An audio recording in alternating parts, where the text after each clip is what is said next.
The Legend of Zelda, arguably one of the most successful video game franchises ever created. And there's a lot of Zelda games. You got the 2D ones, the 3D ones, the 2D in the 3D ones, what? But for every Wind Waker or Breath of the Wild, sometimes you get a Spirit Tracks. You know, the one with trains. And there are very few bad Zelda games, like quite literally there are maybe 3. And when a Zelda game is announced, it's treated like a fucking massive event. The hype around Zelda games is like nothing I've seen from any other franchise. You think people fucking care about a new Kirby game? They don't. Now, I didn't grow up playing Zelda games, I was kinda late to the party. Aw.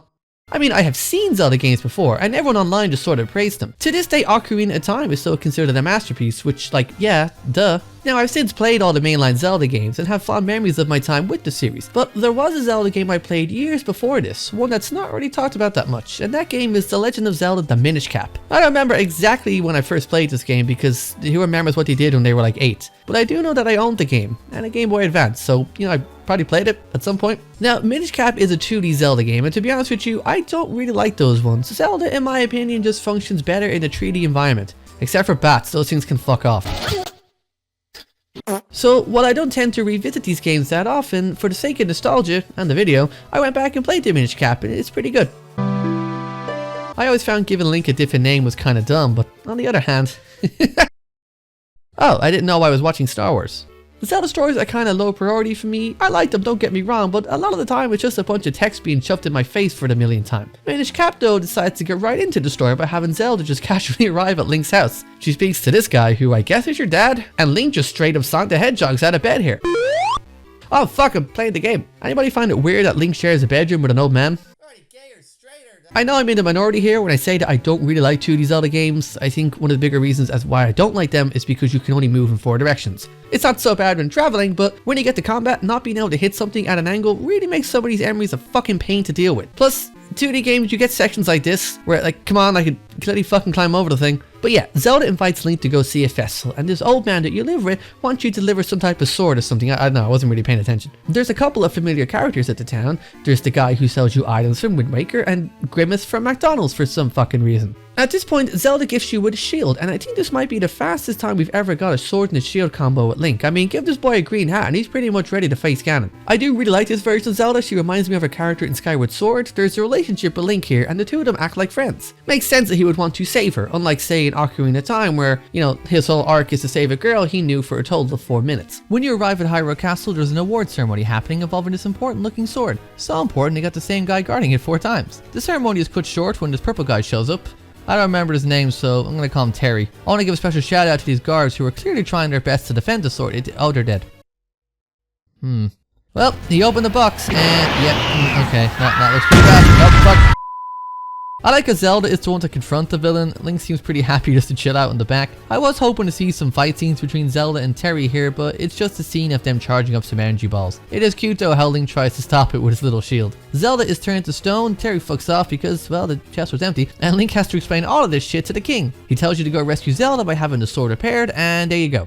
You have fun with your 10-hour adventure. Like I said earlier, I don't really care too much about the stories in Zelda games. I just want to swing my sword and kill some pigs and shit. A short story works well for this type of game. With it being released on the Game Boy, I knew the runtime wasn't going to be very long. After spending some time traveling through Hyrule, you walk in on this bird being bullied by these 2 dicks. You know, I felt bad for this guy at first, but then he opens his mouth, and you realize he's a massive dick. He introduces himself as Ezlo, I think, and basically acts like this game's version of Navi. Due to him having no legs, he just kind of becomes your hat. It's a good thing you found him because he has the ability to shrink Link down. I'm not really sure what Link's plan was before beating Ezlo. Probably just crush the Minish until they fix his sword. Each time you shrink down though, it plays this little cutscene which I just find adorable. Like, I lose my shit every time I see the sprites they use for Tiny Link. Minish Cap splits its map into 2 sections. You got Big Hyrule and Little Hyrule. The gameplay itself doesn't really change depending on the size of Link. It's more for a visual difference than anything else. But there are certain set pieces and puzzles designed around Link being tiny. Honestly, Tiny Link is mostly used just to break into people's houses. It's a little similar to say the Dark World from A Link to the Past or Adult and Child Link from Ocarina of Time.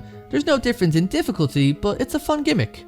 I fucking love riding on these leaves. I will say that out of all the Zelda games, Minish Cap has a serious issue with how linear the game's progression can be. I understand that compared to say Breath of the Wild, most Zelda games are going to suffer from this, but at least they usually have the illusion of being open world, or they use the story to guide Link in certain places at specific times. In Minish Cap though, you're blocked by a fucking dog.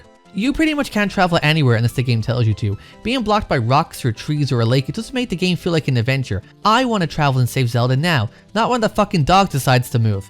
Take this section from early on. You want to leave Hyrule Castle and explore more of the map, but you can't because this fucking guy said you aren't ready. I know I'm ready. I have the sword. I do the little whooshy whoosh move. I can't leave until I learn the spin attack. I know I'm expecting a lot from a Game Boy game, and I'm complaining about features that are found in basically every Zelda game, but it's not fun game design. Okay, so after beating Eslo and shrinking down, you enter the Minish Forest. Now, see, you don't speak the language of these people, so you gotta go find some random ass fruit, eat it, and come back. Why the fuck the bird can't translate for me, I don't know. Wouldn't that have been more interesting? Wouldn't that have added an extra layer of depth to his relationship with Link? After speaking to the village elder, he informs you that in order to restore the sword and free Princess Zelda, you gotta collect 4 of these things. Where do you find them?